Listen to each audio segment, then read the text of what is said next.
Have you ever had a vision or dream of starting your own business? Have you thought, gosh, how do I even take the first step? What does a great partner look like? What are the skill sets, expertise, or value systems that I would expect from that person? Today, we're going to visit with two incredibly dynamic, successful, proven operators and leaders in the business of empowering people to be great. We have the co-founders of Noble Co., Stephanie Murphy and Marti McLeish. Happy to be here. Thanks for having us. We are so happy to be here. Welcome to At the Podium. That was a beautiful intro. That really was. I know. Great. I was captivated. Did you see how long it was for me to actually stop and say, "Oh, you're talking about me"?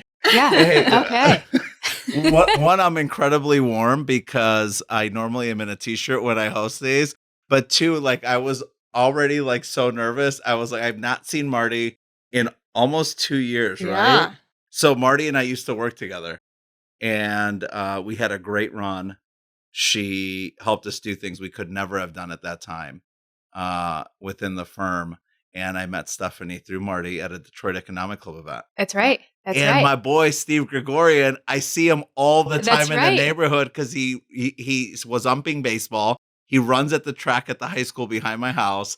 And so it's just amazing how small the world has really become, It right? is. Yeah. And actually at that event, I was the chair for that event. Oh, that's right. It was the Young Leaders. I spoke. It was our Young Leader Conference. And I remember, Manny, when our speaker team was coming together, they're like, oh my gosh, we've got Manny. Everybody's going to love him. And we're so excited. And so I want to thank really you nice. because we got so much positive feedback and you just made me look good as the conference chair. And all I did was smile in the front and wave. So it was awesome. Thanks for Can I saying add that. to that? Yeah, I want you to. So that was at the same time when you were asked to be a speaker at the Young Leaders event. You and I had first started talking. And I reached out to Stephanie because she's my sensei. And I said, hey, do you know this guy, Manny Amezcua? And she's like, I don't know him personally, but I've heard nothing but amazing things about him. She gave me the stamp of approval. I forgot about that until That's you just right. said that. It's so That's funny. right. Gosh, we got lots of stories. Yeah, where we do. We've pushed each other into new waters, right? Yeah. But yeah. And I was so excited. I was like, everybody loves him. I was like, it's just so amazing to be around. And so yeah, it's been a lot of fun. That's really nice of you to say. Yeah. And what's awesome is that we get this opportunity to celebrate shortly after you just celebrated your first year anniversary as co-founders of Noble Co. That's right. Yes. Right? Yeah. So let's start off by sharing with our listeners what the vision and value proposition is of Noble Co. So Noble Co. is a consultancy that helps financial advisors really create a stress-free environment where they're feeling more confident, they're feeling like they're more in control, and they're feeling like they are contributing at their highest point of contribution so that they can make more money for their clients, more money for their firm as a whole. What we do is we come in and really try to immerse ourselves inside of an advisory firm, so typically small businesses, to help them really understand what are the strengths, what are the weaknesses, where are the opportunities and the threats, and create a really tactical plan that aligns with their natural strengths. And I think that's really important. Mm-hmm. There's a lot of playbooks out there, but we always tell people, you don't just need a playbook, you need a partner. Mm-hmm. You need somebody who understands who you are and how you work, how you think, how do you make decisions, and really help to create something that fits in your world, that is manageable, that we can build on the great things that you're already doing. Because typically we're coming into organizations where people are really successful, right? They're already successful, but they're feeling a level of stress and strain that they're saying this isn't fun, right? So it's one of the big things I always say, we want you to have fun and we want to create solutions that are going to be helpful to you and work with you. What a great value prop. So obviously, as being in my 20th year in the career, I have strong opinions and observations, right? About the industry in general. And this conversation today is not about the industry, but I love hearing that you're focused and obsessed about helping advisors do what they do best and take everything else off the table. Yes. Absolutely. Right? Because even running a practice in our industry today requires you to have business skills, Mhm. like have taken business courses, have taken people management courses, have taken operational efficiency courses. It requires so much more Mm-hmm. than just what we do as an advisor, right? What our expertise is. So I love that idea. So let's check in really quick. Where did that idea to say this is the problem or opportunity we're going to attack and we're going to add value in and solve, where did that originate from? Having the opportunity to work with so many firms over the last 20 years. I mean, really, we worked for a big part of our careers. We were working with multiple advisors at a time. So we saw the good, the bad, and the ugly. We saw those folks that were starting out brand new, and we saw those that were really successful in trying to get to that next level. But I think it came to years and years of seeing this and finally getting to a point where after working with a couple really successful firms and understanding what are they doing right? Like what is really making them successful and identifying those things and saying, okay, this is where this group that wants to be at that level isn't and where they can make some changes. And so there's a niche there. They need some support. They need some guidance. It's not necessarily a coaching issue. It's not necessarily a staffing issue.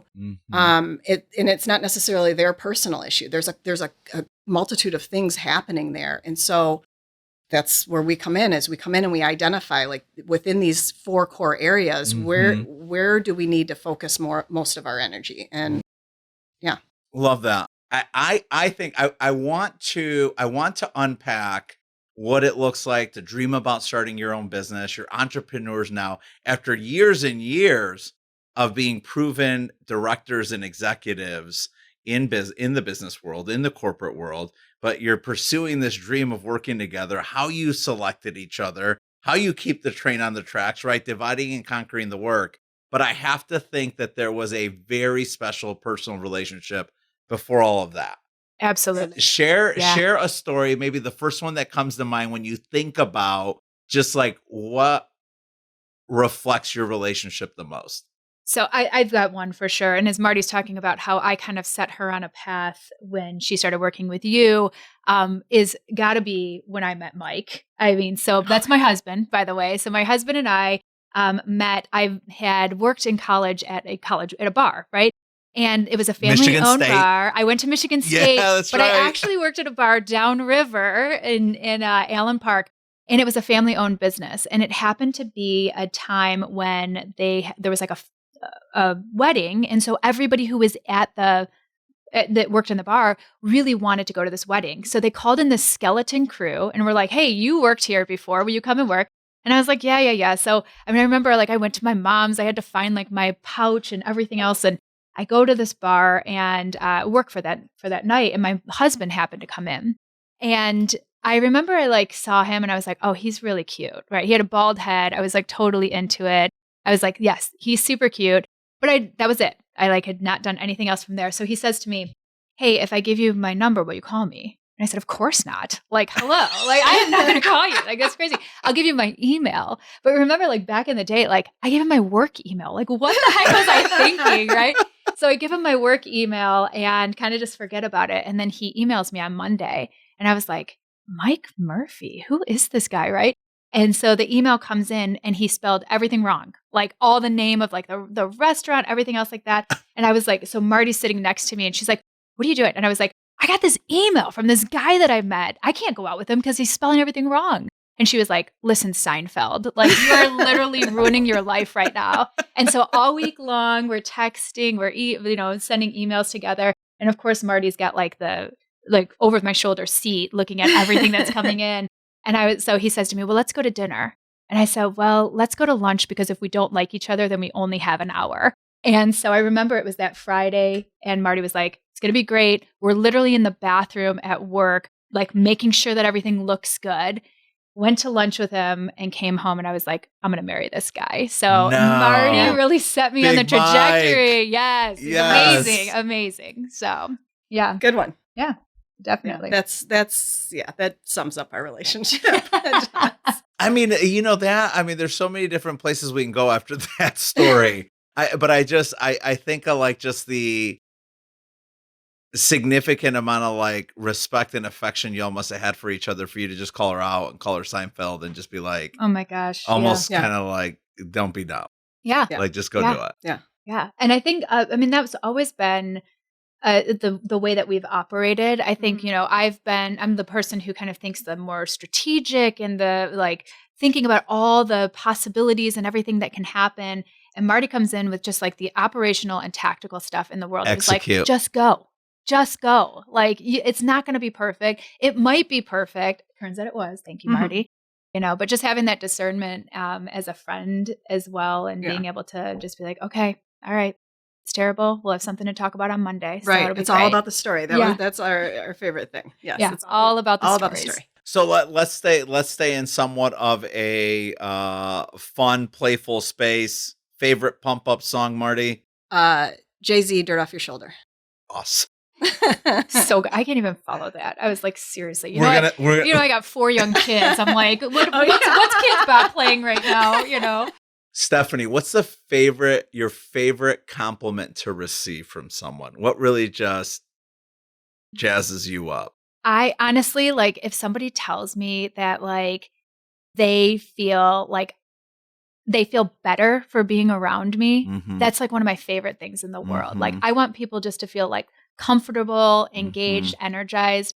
And if somebody Mhm. says to me like, you made my experience, or like, you made my time here, that's Mhm. like my favorite thing in the entire world. And Love I just that. love to be able to like have that experience to be like, yeah, I made a difference for somebody.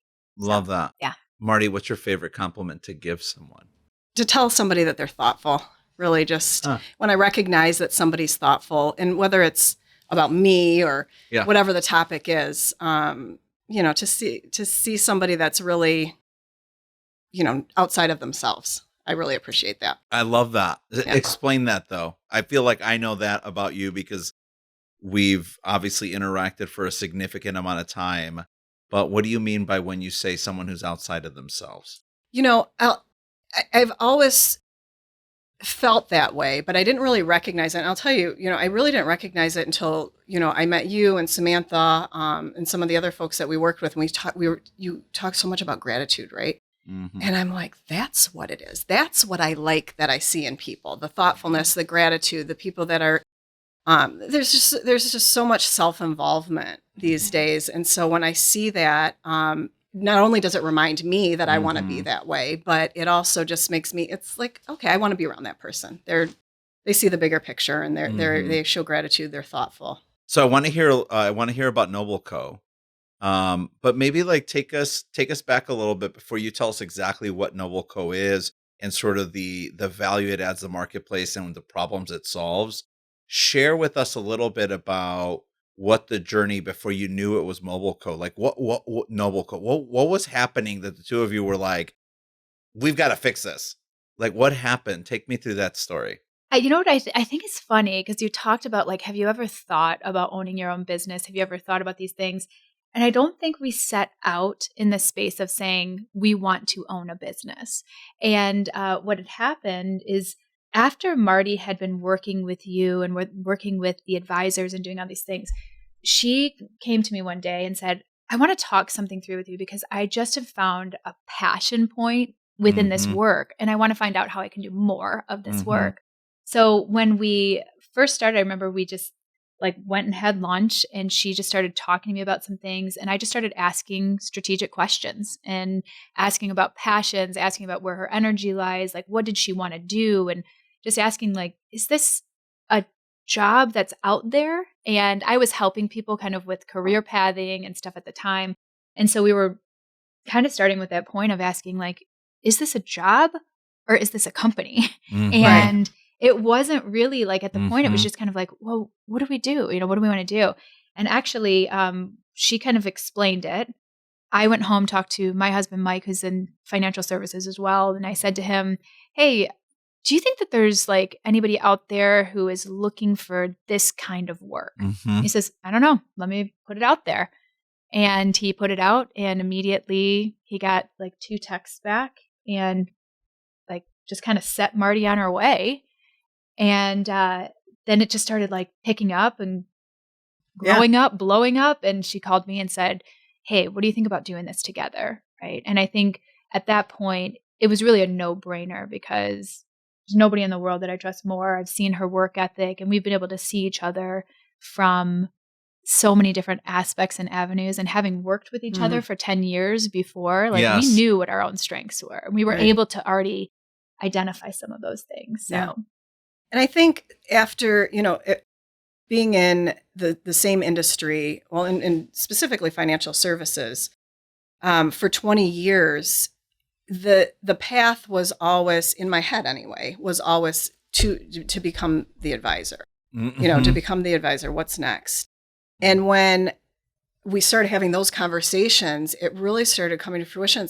It's not the industry that I want to leave. It's where are my strengths? Where do my strengths really lie? And what really brings me joy? What do I enjoy doing? I love working with the advisor and helping them get to the level. So we say that we're problem solvers. We have this innate ability to walk into a business and just kind of assess the whole situation and say, oh, you should do this, and you should do this, and you should do this. So from two different aspects, right? From a tactical standpoint and from a leadership standpoint.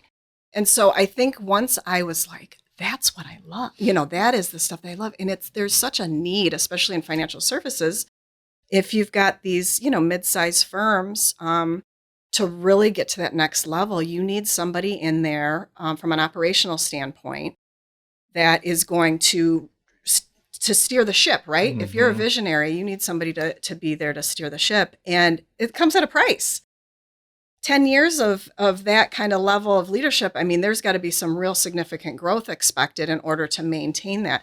So where I came in and initially how we started this was, let's show these folks, let's do all the things that a director of operations or a CEO would do for the owner of a company to get the ship righted, and do that in a 6-month span. And set those, and then maybe hire a mid-level manager or promote somebody from within to take over those roles. And so once we started that, those juices started flowing. It's evolving. I mean, we just had our 1-year anniversary, like you said, and it's we're working through things. We're like, we need to pay more attention to this area, and so it's fun. And so if I'm listening well, I'm hearing a little bit of you were really digging deep within yourself to say, what's the stuff that I'm really most passionate about? And where does that and my expertise meet to add the most value in the marketplace? 1,000%. That's right? Exactly it. And I'm hearing a little bit about Stephanie professing her love to you and her unflinching commitment to you for the rest of your life. I took advantage of that. I trust exactly right. I mean, poor Mike, big Mike, man, poor Mike. She said, "I trust nobody more in the world." Yeah, I'm Mike, teasing. You know it's true. You know it's true. And Mike probably envisions me in the back seat of his car with the two of them in the front, like, here she is, folks. No, but I mean, I hear. So yeah, I mean, I think seriously. I mean, what I heard is that a decade of relationship built on things like likability and trust and enjoying each other and knowing the level of work ethic you each brought to the table. And the fact that you're kind of yin and yang, right? You're kind of yin and yang in running Noble Co. That was exciting. Yeah. So let's talk about the yin and yang a little bit. Let's unpack that. So so there's like all these action, like I love these action movies. Like I love Jason Statham and stuff like where he comes in like kicking somebody midair, and then all of a sudden like his name or whatever name is assigned to him is like pops up on the screen. So let's say you're both in these action shots and your movie starts rolling out. What are you called, and what are you called when your face first comes on the screen? Oh gosh. I got to think about this a little bit more because I am like the funny heart of the organization. Like I'm the jokester, I'm the heart, I'm the emotion, and like Marti is like the stoic truth, right? Oh, yeah. So she brings that stoic truth, and so I think I got to think a little bit more about what my action name would be, but it probably would be like instead of Kevin Hart, like funny heart, here she comes, like that's kind of my like go-to. So I'm always like the emotional kind of like fun person who comes in and then again, you get the stoic truth coming in. So Yeah, I I like don't that know. stoic. Do you have you got names for us? I don't know. Like, I'm no, I not don't that know. creative, Manny. Come Yeah. on. I mean, like I'm that's very okay. creative. I don't know that I'm creative enough for that stuff. Yeah. What do you own? What do you each own? How are you dividing and conquering the work at Noble Co? Stephanie is focusing on strategy and leadership, and I'm focusing more on the operational, the tactical, the boots on the ground, kind of like get in there and like figure things out from an operational standpoint and from a firm strategy. So while Stephanie and I were in financial services together for the first 10 years together. They started at 12, folks. They started at 12. When I had my paper route, they were already in financial services. Yeah, I think that that's our That's our way. And it really goes both ways, because there are times when like Marti will be kind of in the weeds and like tactically working through things and saying like, I need to see how this all fits together. And what I do is kind of take all of that and reposition it. So I'm pretty good with kind of the language side of things. Yes. And like, how do we tell the story, but just not good with coming up with superhero names. But I think that, it's like the language part of it of like, how do we really position this and take all this complex stuff and make it really digestible? And then the same thing too is I can come up with these like high level strategies for firms, and I can say, here's where I think we can go. Here's the market opportunity. Here's what I think each of these people can do in their highest point of contribution. And Marti is able to take those things and put them into action and put them into place right away. So it really is, it's kind of a two-way depending on what's happening in the organization, because sometimes we are coming at it from just like tactical things that need to be fixed. And Marti will say, this is part of a bigger problem or a bigger challenge. And so then I'll jump in, swoop in, and kind of look at like, what are all of the things at play, and vice versa, where I'm like, I know this is where we need to go, but talk to me about how do we use each person to do that. Yeah. And I think that's where really understanding your strengths and weaknesses and owning that, right? What Self-awareness. Self-awareness, where that comes in, because there's a lot of areas where I need to figure out, how do I articulate this, or how do I communicate this in the way that's going to be best for a particular employee or a firm leader, or, we're trying to land a deal, whatever it is. I send her this like big jumbled up mess, and then she I also, can you make this pretty, please? And like, try to articulate exactly what it is that I'm, trying to say. So, well, that's funny heart though, right? I mean, if you think about like what you just said there, like that now makes complete sense to me, because I think like emotion buys, but logic has to pay for it. Absolutely. And so you're a tactical assassin. I get it. Like we had years together working together. It's like, I was like, I love the execution, but yeah, sometimes we had to look at things and say, okay, but can we get people emotionally bought into this to actually then execute it? Right. Like if you solve it, that's great. But if they aren't willing to do anything with it, that's still an issue for all of us. Right. Absolutely. So I could see how, you pulling it together, repackaging it slightly in a way that gets the person emotionally and mentally really bought in to wanting to go on the journey to solve their problems or improve their environment is a meaningful way to partner. Right. Where if somebody says no, or I don't understand why, I just laid out all these problems in these areas that need to be fixed. Why? And Stephanie's like, let me handle this. Give me an example of like one of the most recent problems that you've helped somebody solve in their business. Oh my goodness. Give me an example we can share. My children listen to the podcast. So I think one of the biggest things and one of the biggest success stories and trajectories that we're on right now is we were working with somebody who's a serial entrepreneur, and you're a business owner, you've got these ideas, you've got all these things that are competing for your attention. And there's a lot of energy and excitement around these things. But one of the things that we did is really sit down with this individual and say, like, let's talk about all of these different things that you've got on the table and really evaluate, like, what's the impact to the business? How much effort is it going to take? What is it really going to mean for you to follow in all these things? Because as you know, you can't do everything well, right? And I think it's really hard sometimes for people to let go. And There's an analogy that I love about if you want to grow the prize tomato, sometimes you got to cut off really good fruit. And that's what we want to help our people do, is grow this prize tomato. And so we went through this whole process. And for many years, this individual, like people had said, we've had people come in, we've tried to do strategic plans, we've tried to do all of these things. And I think what they were missing was the heart part of it. Because to your point, like decisions are made by like our heart. Mm-hmm. And then they're justified with our head. And I think that was really what we were missing, is like, where's our heart in all of this? And like, how does this really impact who we are as individuals? And how is this going to impact the firm? So I think that was one of the most recent and most impactful success stories, because the 7-8 people that are supporting, this individual on a regular basis, they're like, oh my gosh, we have been asking for this forever, because they've been running around like chickens with their heads cut off, trying to work in all these different avenues. So I think that's one of the biggest ones, as far as like a big kind of strategic side of it, but lots of tactical pieces too. Yeah, I think client experience is one of those tactical pieces. Yeah. Yeah. Tell me more about that. Because in our years together, we always spoke about that. Yes. It's so important. I don't care what business you're in. And I'm so hyper aware of it. Ian, my husband, just can't stand it. Everywhere we go, I would not do it that way. I would do it this way. I'm always saying, well, why don't they do this?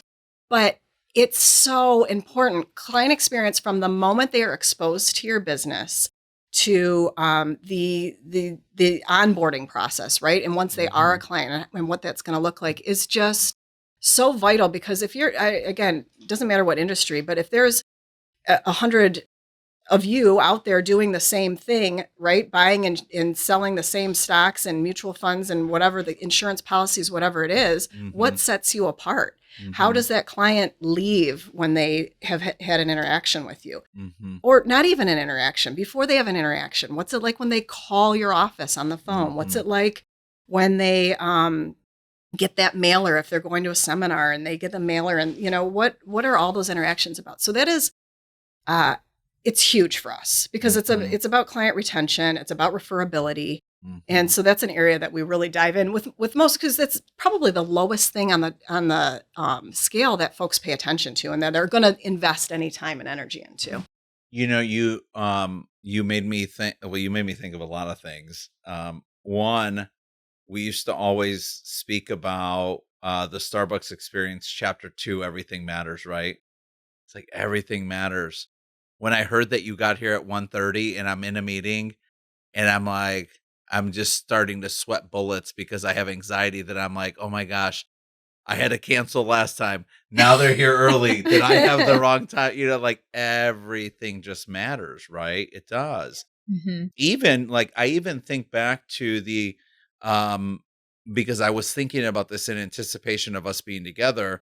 I mean, folks, just so you know, Marti left us to pursue her dream of entrepreneurship. Just so we're all clear, like, let's just get that disclaimer this out. This is my launch pad. So just know I am man enough to own that.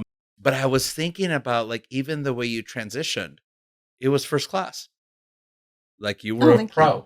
Thanks. You were a first class human. Thank you. Right? And obviously I knew Graham and I knew Ian a little bit better, your son and your husband. So I wasn't surprised, right? Right. Like Ian could be in like a sports modeling magazine or like, J. Crew or Brooks Brothers, whatever he wants. But, like, no surprise at your family that's how you would transition to pursue your dream. But yeah, every aspect of the experience matters. Yeah. And it just seems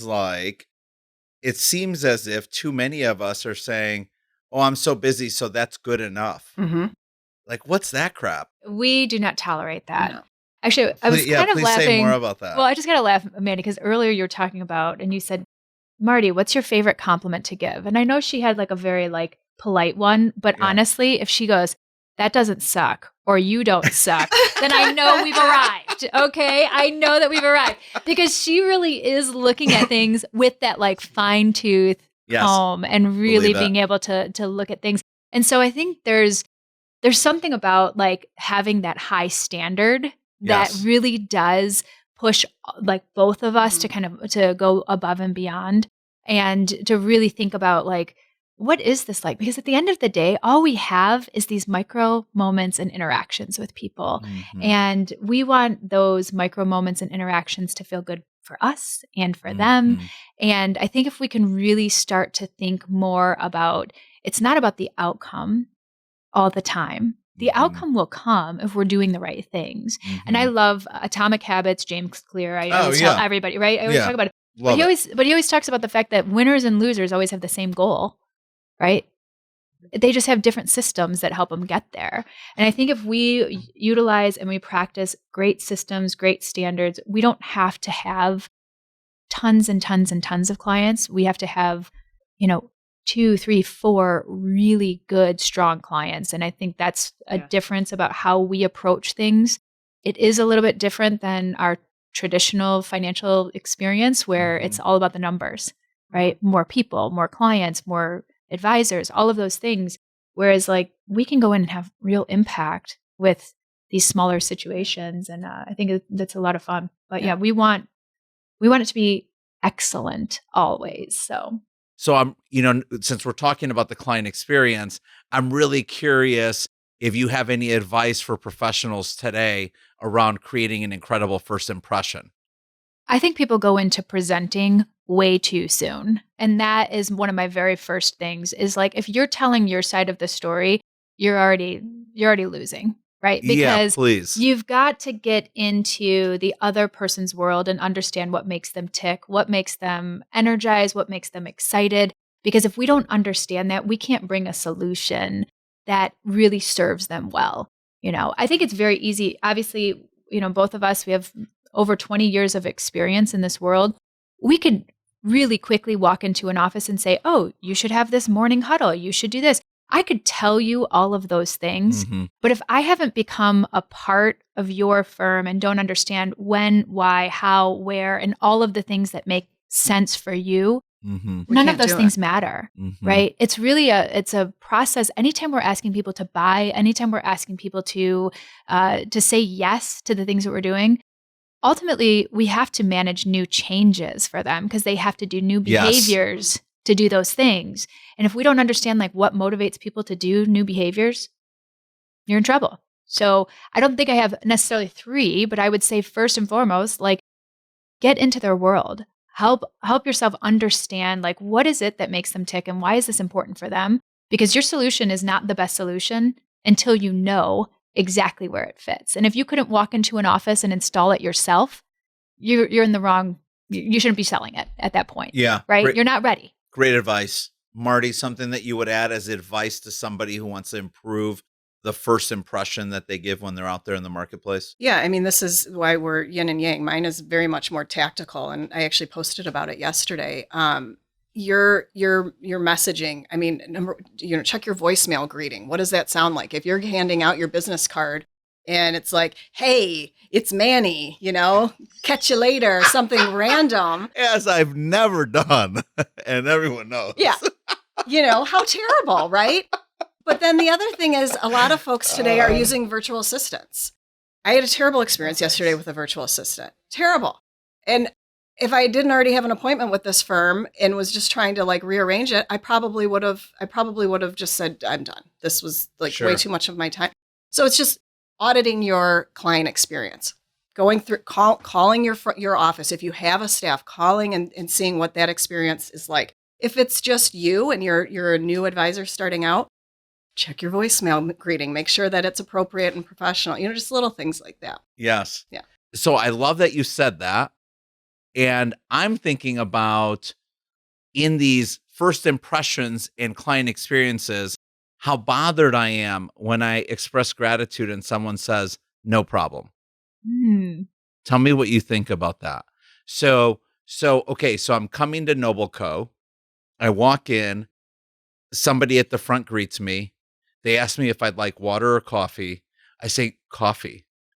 They say cream or sugar. I said black. Thank you so much. No problem. Where does your mind go when I say that? It's true because it's kind of just like a rote response, but you're right because when you say it, I actually had never thought about it until you just said that. until you said like, no problem. Yeah. Well, So I think about no worries a lot. When I hear no worries, I have a big problem with that. Yes. I think it's the same thing. But it's when the somebody exact says no same worries, thing. I'm like, of course there's no worries. What do you mean? Well, that's what I mean. I always say, I'm like, oh my gosh. I'm like, wait, was there a problem? Right. If I had been taller or shorter, Right. if I had asked for the Yeah. sugar, like what made it no problem? The fact that I said black? Yes. And I just wonder, I've only had Chick-fil-A once in my life. Don't knock me, Chick-fil-A. But I love that they say it's my pleasure. mhm. It's my pleasure. Yeah. Right. I say it to everybody around the office, and it's funny because we had training, and Alex knows we brought Chick-fil-A in for lunch for our firm, and we ran training So on fun. like why, Oh, so fun. That's right? great. Like why do Yes. they say that, right? And people love them, and I don't even know if the chicken's that good because I only had it one time, but it's like people are like, that sounds so different. Mm-hmm. It's my pleasure. Yeah, It's absolutely. always my pleasure. And that's a struggle. I mean, we're facing it right now because we do some hiring for firms. We support them in hiring. It's not it's not even listed on our on our offerings. Well, you'll round out if that's a significant that's need. of need. Yes, Yep. if it's a Got need. it. And so the struggle right now is when we've been doing a lot of interviewing, and it's like, what types of things can we overlook because we need somebody in this role?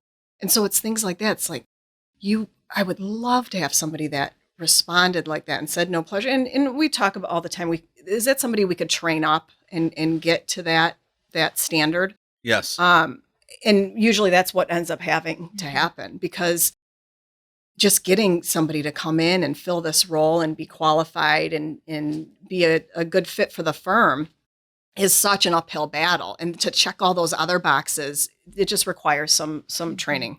What was the moment that happened when you just said, I'm absolutely going to pursue my dreams of becoming an entrepreneur and starting my own company? What happened? I'd prefer to hear a moment for each of you. And Marti, it's okay if your moment brings me excruciating pain. It's like, seriously, Ian, I mean it. I'm over it. I'm finally over it now. I'm finally over it. But like she did leave us, but I'm really okay with it. I'd rather just know, like, just when was it that you were like, I'm going to do this? So I spent some time with an advisor that her husband introduced me to. And he was looking for somebody to fill this role for director of operations. And if I'm being candid, he could afford me, but I didn't feel like it was necessary. And I asked him, I said, can you just talk this through with me? Because I don't think I'm a fit for you. I don't think we're going to be for full time. But I do think that I can help you. And would this work? And even in the moments when I'm saying it to him, I'm not thinking, oh, I'm going to start my own business. I'm just kind of talking through this idea with him.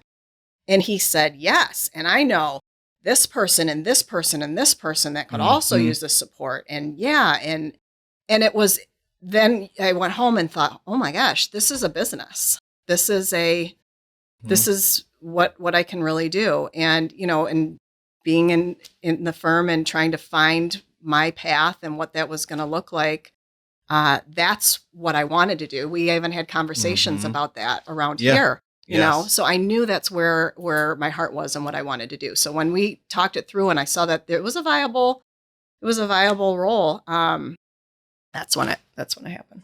That's awesome. And I do remember that. Yeah. And for me, it really was when Marti came back to me and she said, I think there's really something here and I want you to be a part of it. And I'm looking at her and saying, I have a full-time job. I have 4 kids and you're asking me to like do this as part of it. But she's like, I really believe we can do this together. And it's always something that had been really exciting for us. And the interesting thing is back in 2019, Marti and I and another colleague of ours, we actually took a weekend trip to kind of do vision planning. I remember this because she posted about it. Yes. And that was it. Yes. And so we did this, so we did this vision trip and I took a picture of it at our 1-year anniversary and I sent it to Marti. And it was like, within 5 years, do I own my own company? Do I do all of these things? And it was just, it wasn't this point of saying like, okay, I have to hit this goal, right? Of owning my own company. It was just like when she presented it to me and she started talking to me about it, it was like I could see the world unfolding in front of me. And I was like, yes, I want to be a part of this and I want to be a part of it with you. And I knew that like we were going to do something special together, and it's been incredible. Awesome. It's been incredible. Doing it and just thinking about the freedom and really helping us to identify our strengths too. Sure. You know, so I think there's different places we've been stretched in different ways. We've been able to work, and for the last, in my previous company or current company still, but I work remotely, so I work a lot. Like, and I just go out and I work with clients and do things, and we do great, incredible work. But I was missing that partnership. And so when I've had that, and when Marti was like, let's do this together, I was like, you got it. Like I said, you know how I trust her. Yeah. Oh gosh. The most. Even more than Mike, who I'm now realizing Mike is the one who broke Marti and I up. I now we are just throwing Mike under the bus. I mean, this was not a good show for Mike. I know. Marti brought us together. You guys, he broke you guys apart, right? I mean, look, I loved having you both on. I loved listening to the story of just, well, I loved listening to you express the affection and trust and like belief you have in each other.